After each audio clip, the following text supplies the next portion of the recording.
Hello, everyone, and welcome to our Continental Championship Wrestling Review. This is our discussion in Rodney West, June 15th, 1985, the very first Continental Championship Wrestling. And it started out with Gordon Soley with the NWA World Heavyweight Champion, Ric Flair. What did you think about that, Rodney? Oh, Ric Flair. First of all, it was a total different shock from Southeastern Championship Wrestling to Continental Championship Wrestling. We go to the arena format inside of legendary Boutwell Auditorium. And how many other matches have you seen from the Boutwell, from Nick Goulas? And then, of course, we still get to see some video from some of the other towns as well, which I think is very important. And in time, they will drop that for whatever reason. But that's the case. We do start the program. And what a way to start it off with the NWA World Heavyweight Champion, Ric Flair against Josh Stroud. Josh. My friend, I believe the guy on the front row would have done a better job than he did, but it was like pulling teeth. But Flair, again, could wrestle with a broomstick and make it look good. Those chops were getting over in that Boutwell Auditorium. Flair tried to give something to Josh, but it was just he just had to take back over. In the end, it's Flair with his patented reverse figure four leg lock. And of course, winning the match in that one. Then we go to video of Bob Armstrong. And this is before the Bullet Bob Armstrong with Bad to the Bone video put together. I believe they did that. Was that one of those Memphis jobs, or did they do that in Dothan, Brent? No, I think they did that in Dothan, Alabama. Did a good job. They really did a good job. Dothan was a good show for that market, for sure. Yeah. For that market, really shouldn't have gave that up. Should have kept doing that as normal, and actually had this as a second show.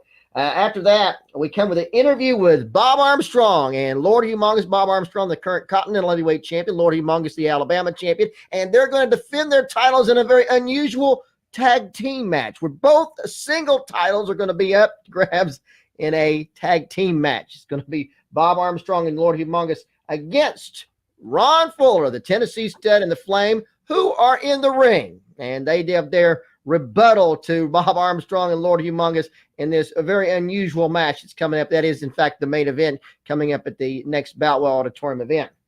You know, something, I miss that type of deal. I miss where the wrestler is at the desk and the wrestler is at the ring, and I miss that very much. But now, one thing that I wanted to point out before this interview, there was a promo done by, I'm guessing it was a guy from Straightforward, but I'm pretty sure that he was sleeping while he was doing this. Yes. He did some coffee. There's no doubt about that. They did that really late in the evening. As Continental Championship Wrestling comes to Boutwell Auditorium this Monday night. I won't go through the whole thing, but it was like he worked for NPR.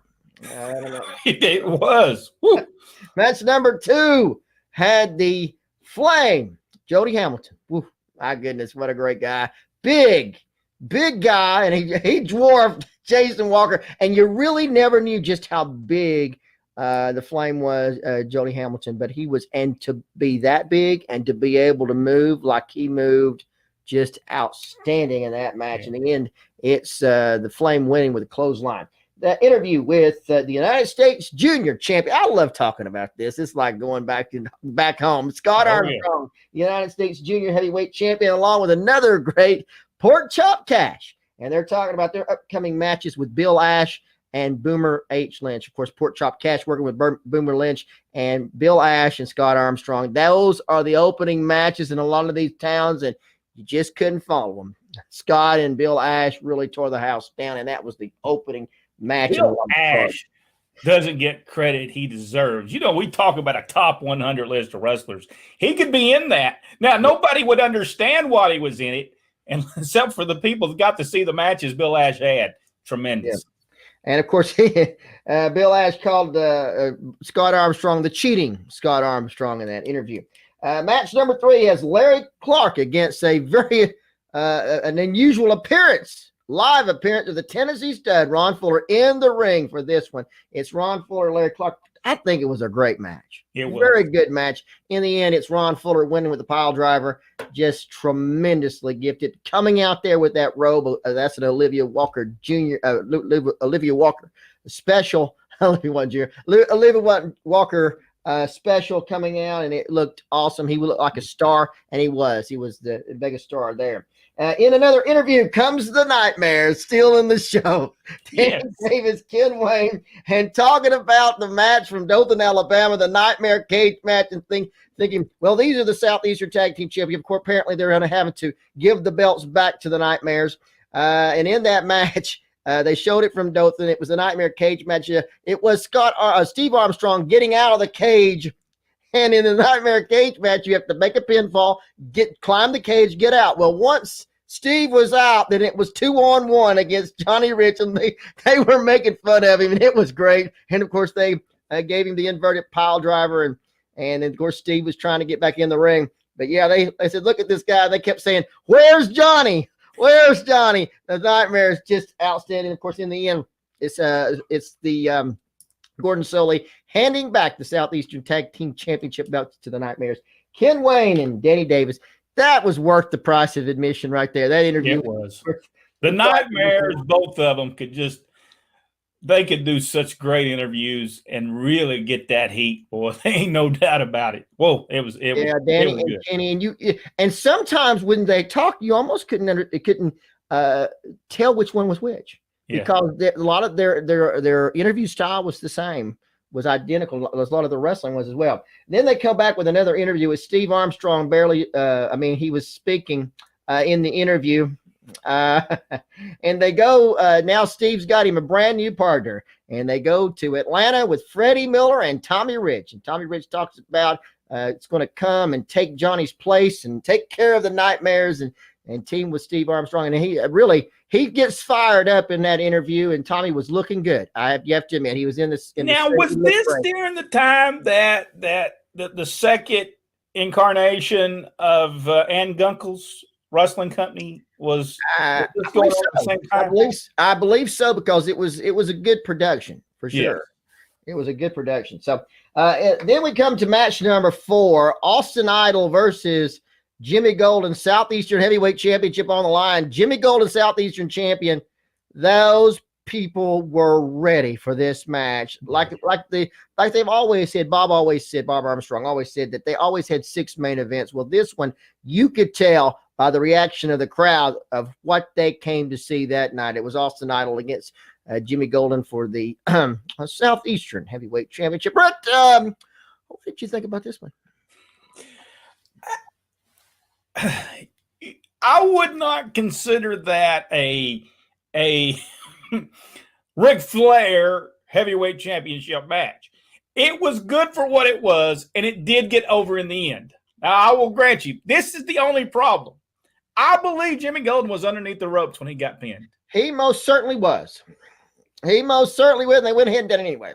I believe Roy George was going to. Was it Roy? It was Roy George, wasn't it? No, Roy wasn't counting him out. He wasn't going to, and they told him to.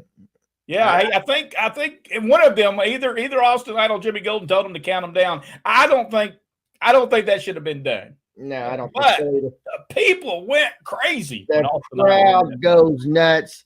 Austin Idol winning the Southeastern Heavyweight Championship, and it was up to that point to the last part of it was great. Everything went just as planned until he was in too close to the ropes, and he got entered. But now that I'm thinking about it, was it purpose? Now Jimmy Golden has a reason to say, I wasn't beat. I was in the ropes. I was under the ropes. Now that I think about it, I think it was purpose. I think it was done purposely. Be up under the ropes. Jimmy says, I wasn't beat. And, of course, leads to a great rematch. In the interview is Austin Idol on the stage with Gordon, the new Southeastern champion. And inside the ring with Mike Jackson is Jimmy Golden. He's all upset about losing the Southeastern Championship. And like you said, the crowd goes absolutely wild. And there's no doubt about that. Last part of the show, and for whatever reason, apparently somebody wasn't keeping up good with the time. had the Nightmare cage matches. Steve and Scott Armstrong against the Nightmares.